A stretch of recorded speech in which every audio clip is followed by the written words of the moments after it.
الحمد لله ونستغفره ونعوذ بالله من شرور أنفسنا ومن من يهده الله فلا مضل له ومن يضلل فلا هادي له أشهد أن لا إله إلا الله وحده لا شريك له وأشهد أن ورسوله وبعد. Kita sampai langsung salah satu kaidah di dalam seluruh syariat para nabi, para rasul adalah mansukh. Bagian kaum muslimin, bahkan para tokohnya, kalau ada ajaran kok dimansukh, seolah Allah itu konsisten mencela-mencela. 100 sekarang nggak wajib lagi. 300 tahun yang lalu haram, sekarang halal. Tidak boleh, sekarang boleh. Padahal terserah Allah kan? Bahwa Allah maha berkuasa. Apapun peraturan terserah Allah. Bukan sesuatu, mengharamkan sesuatu, tidak minta izin dengan akal. Ya. Kalau Allah memerintahkan harus berdasarkan akal, Nabi Ibrahim tidak mau menyembelih putra, tidak masuk akal. Ya. Ini pun termasuk mansukh. Tidur, Nabi Ibrahim diwajibkan oleh Allah bahwa beliau harus menyembelih Ismail. Di waktu duha sudah siap dengan pisaunya, Ismail sudah siap disembelih. Allah mansukh hukum itu, dihapus, diganti kambing kibas. Ya.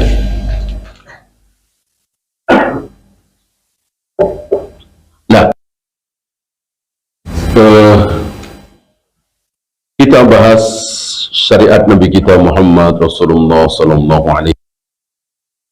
Ya, kalau seorang nabi syariatnya dimansukh oleh nabi berikutnya,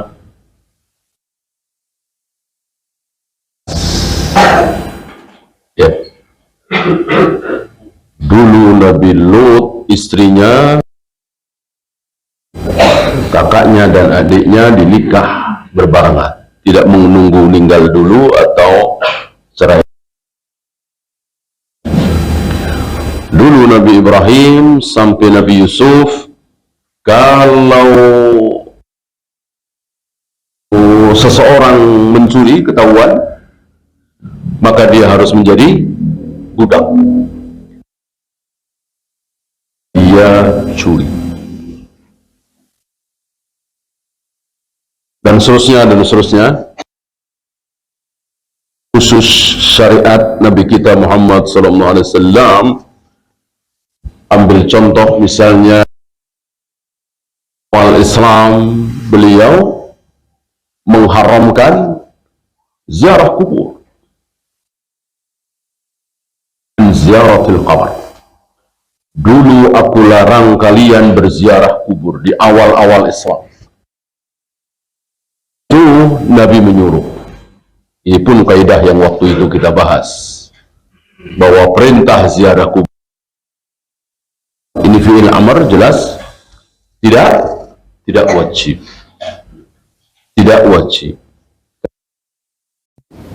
Perintah kok tidak wajib, padahal perintah kan mestinya wajib.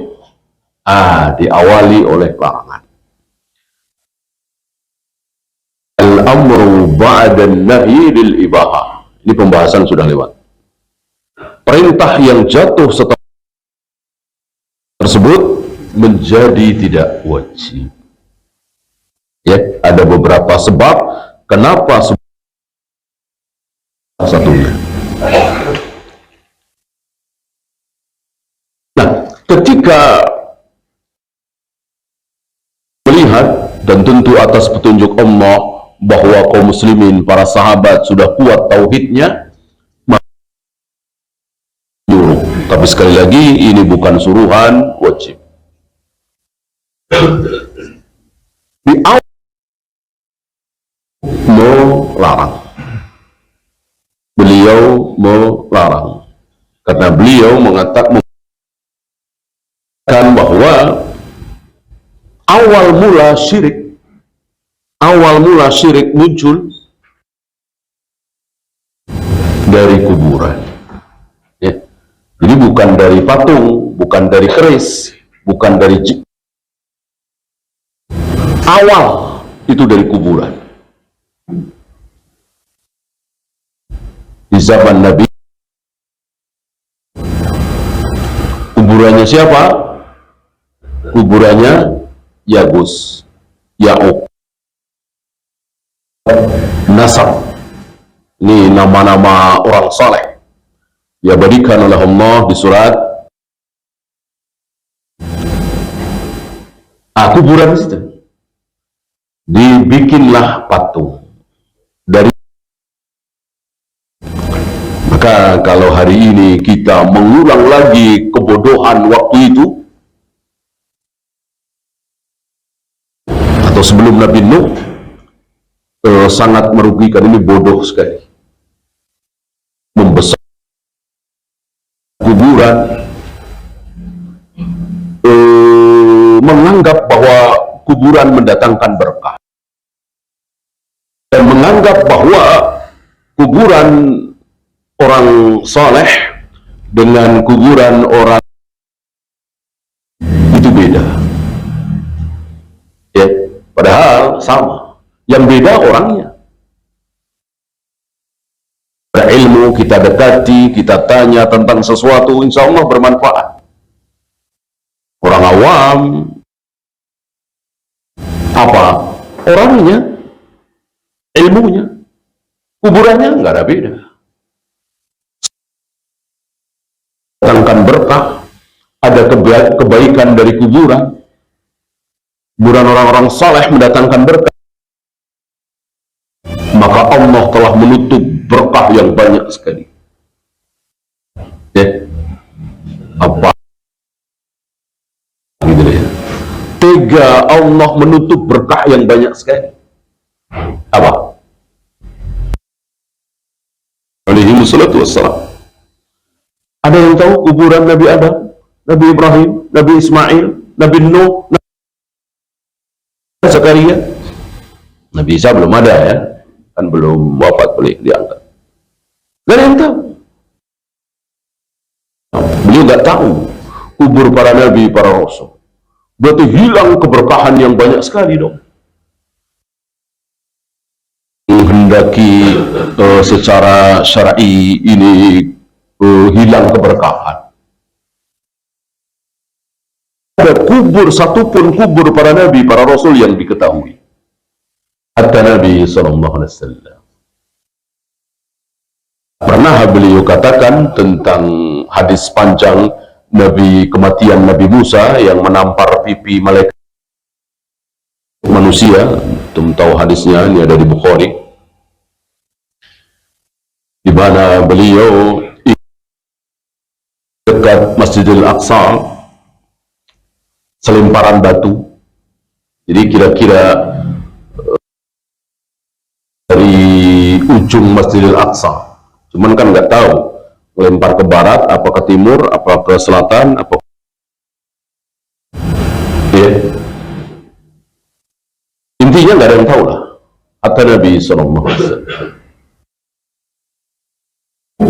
Tentu Allah akan sampaikan kepada beliau bahwa kuburan Nabi Musa itu selemparan berat misalnya, akan jelas titiknya dari imam misalnya, ya, tidak ada, tidak ada. Perlu tahu, nggak perlu tahu. Kalau perlu tahu, tentu Allah sudah kasih tahu dan sudah dikatakan oleh Nabi alaihi salatu wassalam, kubur Nabi Ibrahim di sini, Ismail di sini, Ishak, Yakub dan seterusnya. Ini yang bukan Nabi lalu dimuliakan, ditandai, dikasih nama dan ya, ini kejahilan yang luar biasa.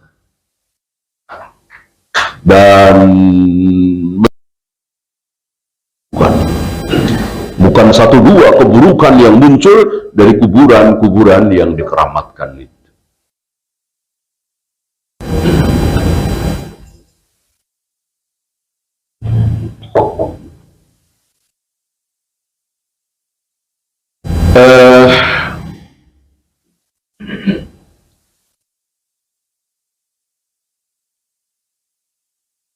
Wajib mandi, tidak wajib mandi ketika tidak mengeluarkan air mani. Ini pun pernah disabdakan oleh Nabi alaihi salatu wassalam. Akhirnya wajib, ya. Kemudian imam duduk, makmum semua harus ikut duduk. Ini ada khilaf, apakah mengatakan, Syekh Ali Hasan mengatakan ini mansukh. Mana yang mematuhi riwayat belakangan? Ini satu kaidah. Oleh karena itu, jika Abu Bakar meriwayatkan satu hadis, jika Utsman meriwayatkan satu hadis, ini kan sahabat pendahulu. Abu Hurairah meriwayatkan hadis dan beda, bertolak belakang antara hadis Abu Hurairah. Maka yang dipakai siapa? Abu Hurairah. Kenapa? Karena Abu Hurairah belakangan meriwayatkan hadis-hadis Nabi itu belakangan. Kira-kira 4 tahun sebelum bersama Nabi, mendengarkan sabda Nabi, menghafal sabda Nabi, tidak mencatat, beliau tidak bisa baca dan tidak seperti Abdullah bin Amr bin As. Itu 4 tahun terakhir. Yeah. Sementara Abu Bakar, Umar, Utsman kan dari awal Nabi dakwah. Jika ada perbedaan, semuanya sama-sama dari Nabi, tentu ucapan hadis yang diriwayatkan oleh Abu Hurairah. Kaidahnya begitu. Ya. Dimana Nabi pernah satu ketika mengimami sholat sambil duduk, kemudian melihat para sahabat sholat sambil berdiri. Beliau memberikan isyarat, ini mukjizat beliau bisa melihat. Beliau bisa melihat para makmum walau makmum. Ya. Beliau memberikan isyarat dengan tangannya supaya para selesai salam, beliau mengatakan, hampir-hampir kalian seperti orang Majusi, pembesarnya, pemimpin, kalian berdiri. Ya. Maka salah satu yang tidak disukai dan diharamkan adalah menghormat seseorang dengan berdiri, menghormati seseorang dengan haram. Kecuali berdiri itu untuk menyambut, ya, misalnya ibu kita datang menyambut, maksudnya untuk membawakan tasnya misalnya, ada keperluan lah. Tapi kalau nggak ada, kita semua berdiri memuliakan si fulan yang datang ini haram, ini tasyabbuh. Nah, hadis ini menurut Syahali dimansuh dengan riwayat yang kedua ini terjadi 2 hari atau mungkin 3 hari sebelum beliau wafat, yaitu ketika hari beliau sakit. Hari itu beliau merasa ringan, beliau bisa dipapah oleh 2 orang, Ali dan Fudail. Bahkan diriwayatkan di situ hampir membatalkan sholat kami. Kan udah sholat itu, udah masuk sholat. Saking senangnya, sembuh. Nggak taunya itu sholat terakhir. Nabi langsung menyibak jamaah, Abu Bakar yang menjadi imam. Abu Bakar sholatnya mengikuti Nabi, para sahabat, para makmum sholatnya. Nah ini kan mestinya kan Abu Bakar duduk, para sahabat duduk. Kenapa masih berdiri? Kenapa berdiri? Riwayat tadi mansuh. Ya, tapi sekali lagi masih ada khilaf.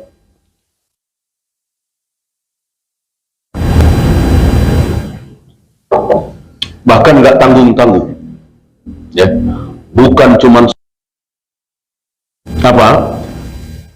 ayat Al-Quran. Ayat Al-Quran itu ada mansuh, dan kalimat mansuh ini ada di ayat. Manansah min, ayat-ayat yang kami mansuh, berarti ada. Bagaimana Khawarij, Mu'tazilah, Rafidah nolak adanya kaidah mansuh. Bahkan Asy'ariyah walaupun tidak secara lima mansuh, padahal jelas ada. Ya. Dulu kan kiblat itu bukan ke Masjidil Haram, tapi ke Masjidil Aqsa. Beliau merasa sedih, merasa nggak enak ke Masjidil Haram, Ka'bah, menghadap ke Masjidil Aqsa. Beliau ada kecenderungan menghadap ke Ka'bah. Nah pertanyaan, dari Mekah, Isra Mi'raj itu kan masih di Mekah ya, walaupun menjelang hijrah, sebelum hijrah. Dan sebelum Isra Mi'raj kan ada sholat 2 rakaat.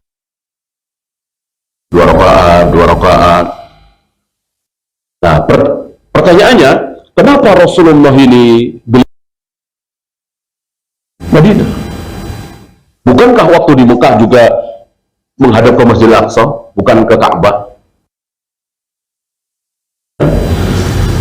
Untuk di Masjidil Haram di Mekah, di sekitar Ka'bah, nggak ada masalah. Menghadap ke Masjidil Aqsa sekalian menghadap ke Ka'bah, bisa nggak? Bisa sekali.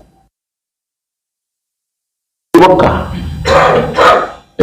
sampai sekarang kita juga bisa menghadap ke Ka'bah juga, menghadap ke.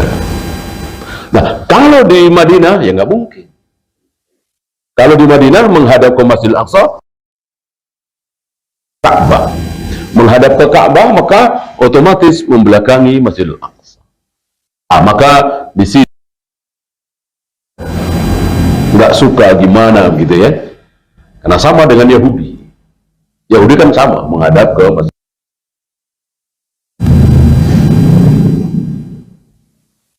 Setelah turun ayat fawallu wujuhakum syatral masjid, wajahmu ke arah Masjidil Haram, bahagia beliau, gembira beliau. Sebaliknya gondok siapa? Yahudi. Inilah Yahudi. Mestinya kan ya biarin aja. Ngapain gondok, ngapain marah? Nah, ini menunjukkan bahwa Yahudi itu pinginnya sama dengan ini, itu mengikuti mereka, sama dengan mereka. Ya. Dan mereka marah sekali sambil mengatakan yang selalu menyelisihi agama kita, dan marah itu pendeta-pendetanya, tokoh-tokohnya. Salah satu prinsip besar dalam agama kita ini adalah menyelisihi sesat ini. Yang satu disebut sebagai al-maghdubi alaihim,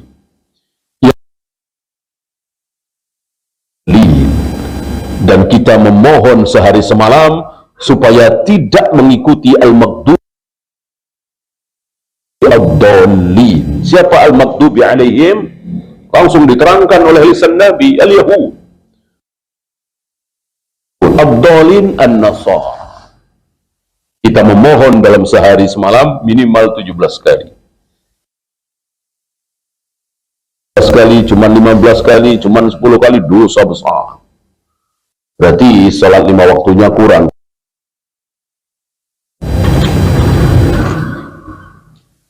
Ini ketika akhirnya akan wajah Nabi salat itu ke arah Ka'bah, beliau dan kaum muslimin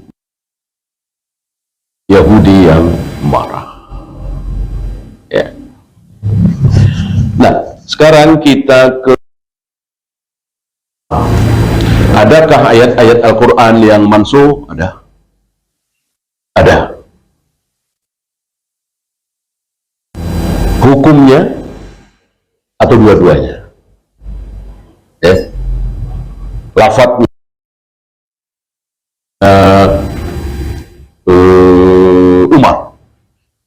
Umar pernah mengadu kepada Abu Bakar,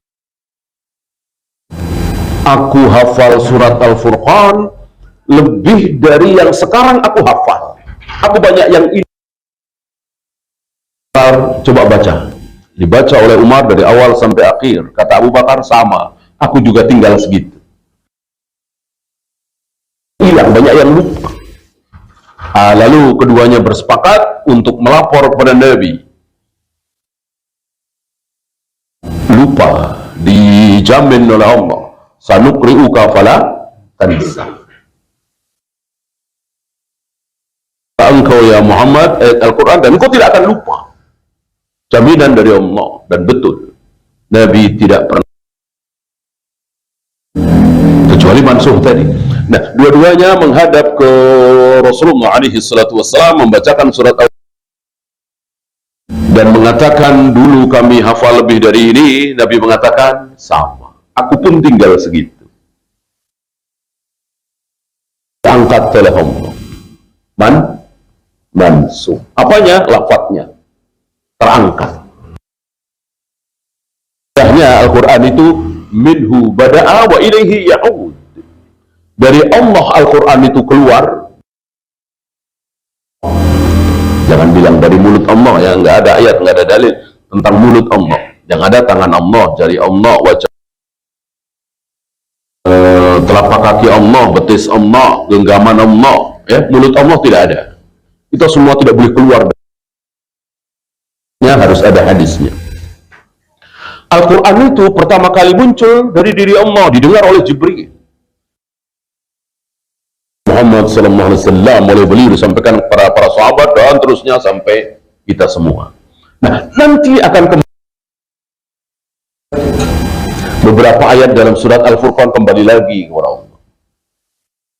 Nanti pada satu yang 30 juz itu, yang 114 surat itu akan kembali kepada Allah. Minhu bada'a wa ilaihi ya'ud. Muncul Al-Quran itu dan nanti akan kembali lagi kepada Allah. Nantinya kapan? Nggak ada yang tahu. Entah tahun kiamat. Ya, minas sudur wa minas sutur. Dari dada-dada kaum muslimin yang hafal Al-Quran. Hafal mungkin 30 juz, mungkin 20 juz, mungkin 10 juz, 5 juz, hilang semua. Bahkan yang hafal Bismillahirrahmanirrahim ada yang hafal lagi. Maka dikatakan la taqumus sa'ah hatta la yuqalu fil ardi Allah Allah Allah. Tidak, kalau di muka bumi ini masih ada yang mengucapkan lafaz Allah Allah Allah. Jadi kiamat terjadi ketika di muka bumi lafaz Allah, boro-boro bismillah, bismillahirrahmanirrahim, astagfirullah, la haula wala quwata illa billah, Allah saja tidak disebut. Enggak ada di muka bumi ini. Tidak diucap dan enggak ada yang ingat. Wa minas sutur, dan dari mushaf-mushaf. Mungkin ada di dinding, mungkin ada di tembok, mungkin di pintu, hilang semua. Dari Allah mulai Al-Quran itu datang dan nanti akan kembali lagi ke Allah.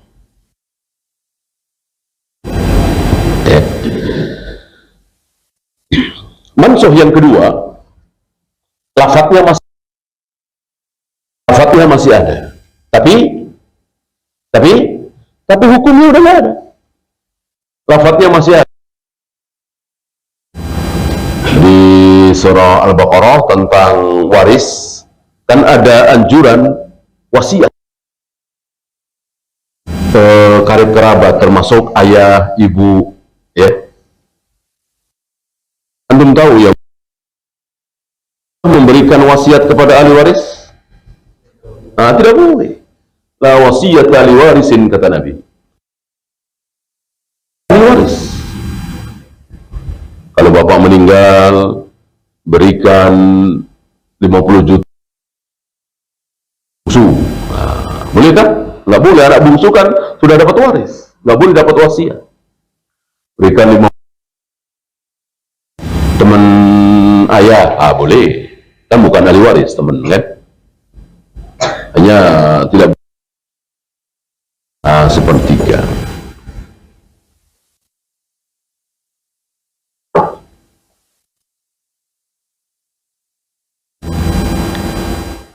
Tapi di mansuh. Nah, biasanya ada yang memansuh, ada nasih. Mansuh itu yang dihapus, nasih itu yang menghapus, yang menggantikan. Apa yang menggantikan? Surat An-Nisa tentang dapat sekian, ibu dapat sekian, anak dapat sekian, ya kan? Itu kan ada di surat An-Nisa 11-12. Masih kita baca ayat tentang wasiat, ya jelas Nabi membaca kok. Ada terserah Allah. Ya, ini untuk menunjukkan bahwa agama itu terserah Allah dan Rasulnya, bukan terserah kita. Akal memang. Mungkin pertanyaan mereka dengan pertanyaan kita sama. Orang udah nggak ada hukumnya, ngapain masih dibaca kan? Termasuk wa in tubdu ma fi anfusikum aw tukhfuhu yuhasibkum bihillah. Apapun yang engkau sembunyikan di hati, Allah bikin perhitungan, Allah tulis, Allah catat. Ini mansuh. Seandainya ayat ini tidak mansuh, maka tidak ada dari kita setiap detik, ya, karena hati sudah ditulis, ya. Para sahabat faham dengan ayat kepada Nabi alaihi salatu wassalam dengan berlutut memohon maaf, ya Rasul, selama ini dibebani amal-amal untuk sholat, untuk puasa, untuk minum khamar, tidak berjudi. Insya Allah kami sanggup. Insya Allah kami sanggup. Tapi barusan, bagaimana sesuatu keburukan yang ada di hati kok sudah dicatat? Berat sekali.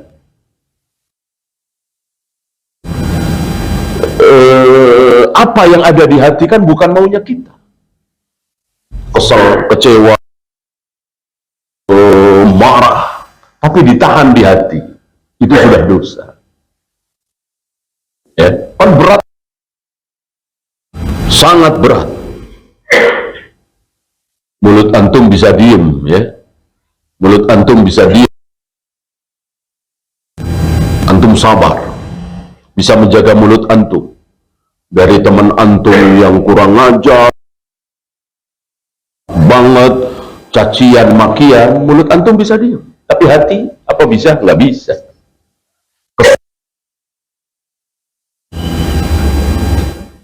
Ya,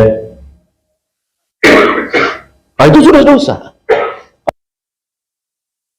Tahu maksud ayat ini, maka mereka datang pada Nabi berlutut. Jadi, jangan kalian seperti ahlul kitab. Apa? Sami'na wa asayna. Tapi kami nggak mau taat. Kami dengar, tapi kami nggak mau taat. Itulah ucapan Yahudi. Kalian jangan mengina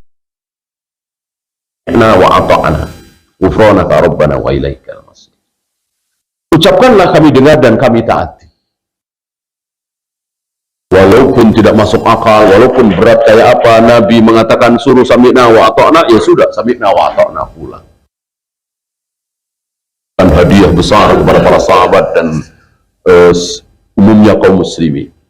Ayat tadi dimansuk. La yukallifullahu nafsan illa wus'aha. Allah tidak akan membebani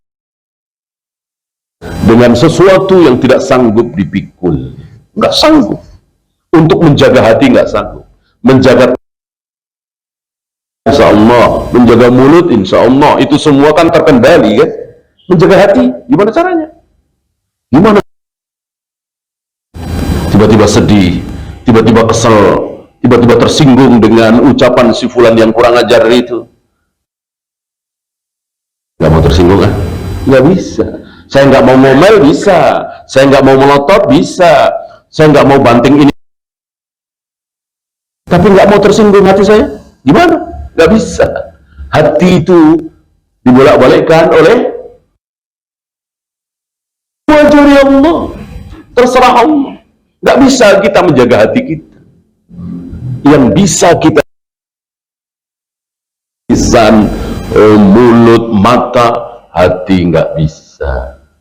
Ya, maka sia-sia ada menjaga mata.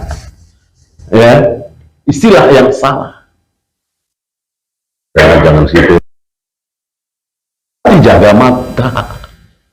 Ya, kalau mata nggak ngelihat otomatis ya. Kalau karena mata ngelihat nggak bisa dibohongi. Gitu ya.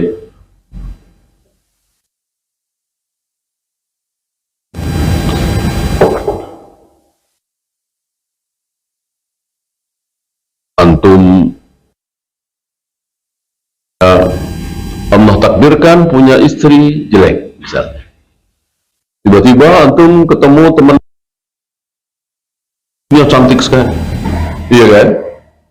Adakah sesuatu di hati kita? Pasti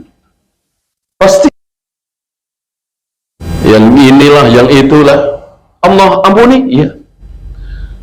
Kalau kita sudah ucapkan, nah, kalau kita sudah ucapkan di mulut, kamu hebat amat nih peletnya kamu, udah dosa itu ya. Kalau itu masih di hati, enggak. Kalau itu masih di hati,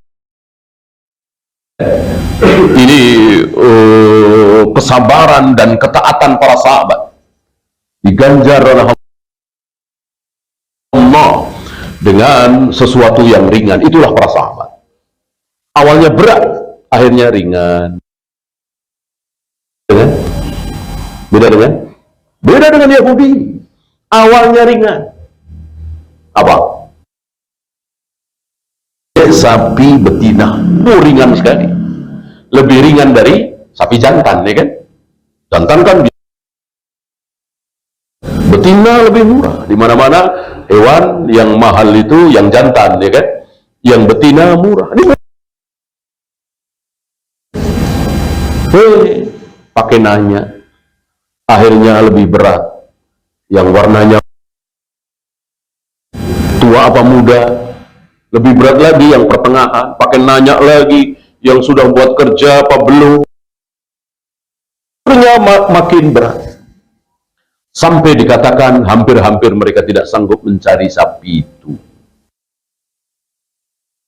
Karena semangatnya bukan sami'na wa ata'na.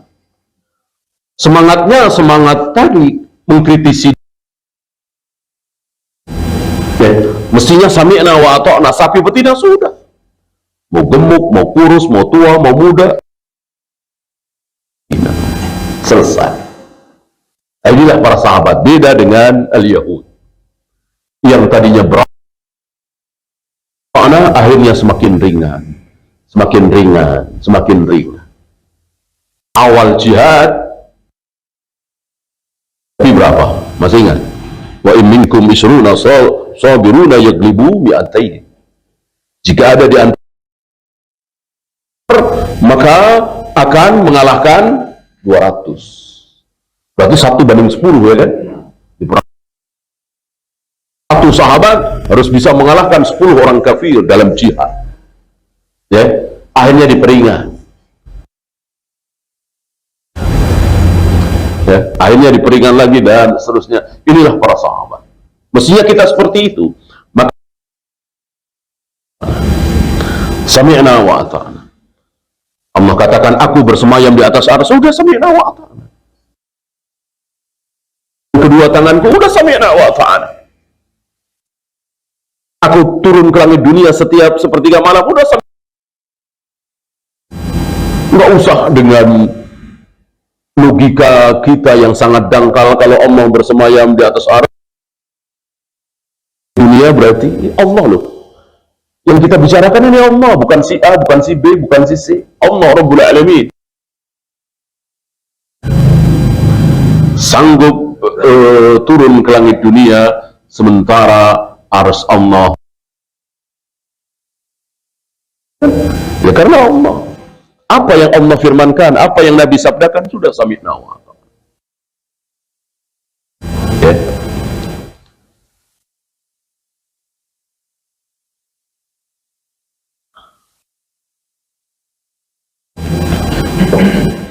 Satu lagi, lafadznya mansuh, lafaz juga mansuh. Tentu ini sulit dicontohkan karena memang sudah nggak ada lafadznya. Ya, seperti surat Al-Furqan. Dan Umar aja lupa, Rasul juga lupa apa yang dulunya apa. Ya. Hanya ada sedikit. Lau kana li ibni Adam wadiyani min zahabin. Seandainya anak Adam itu memiliki 2 lembah emas, maka dia akan berharap. Mereka mengatakan ini dulunya ayat. Ya, cuma dimansuh. Gitu. Lagi. Ada lagi salam yang sudah mati. Antum masih ingat barangkali kisah Bi'ru Ma'unah, sahabat yang hafal Al-Quran dibantai oleh suku Re'lin, suku Da'wan.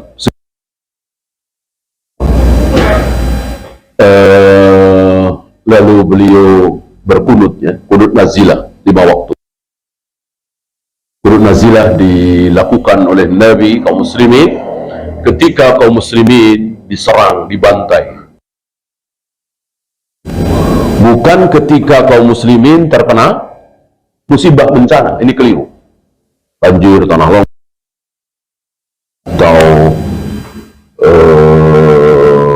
atau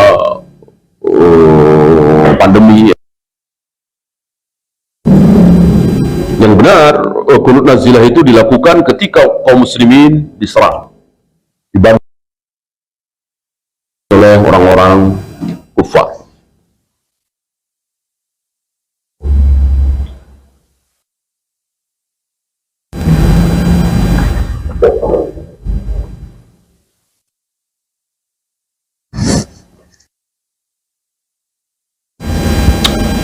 Peristiwa Bi'ru Ma'unah, 70 sahabat yang dibantai oleh musuh ini, dan mereka bahagia. bahagia karena mendapatkan kenikmatan dari Allah. Mereka ini menyampaikan salam untuk Rasul dan para sahabat yang masih hidup. Ya, itu ada ayatnya. Ya, sampaikan salam kami kepada orang seperti itu. Dulunya ayat itu. Dulunya sempat salam itu kepada Rasul dan para sahabat yang masih hidup, salam dari mereka yang sudah mati, dan akhirnya diangkat. Masuk. Ya.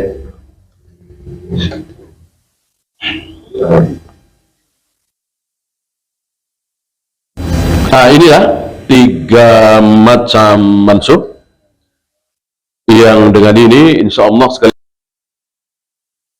supaya kita sami'na wa ata'na.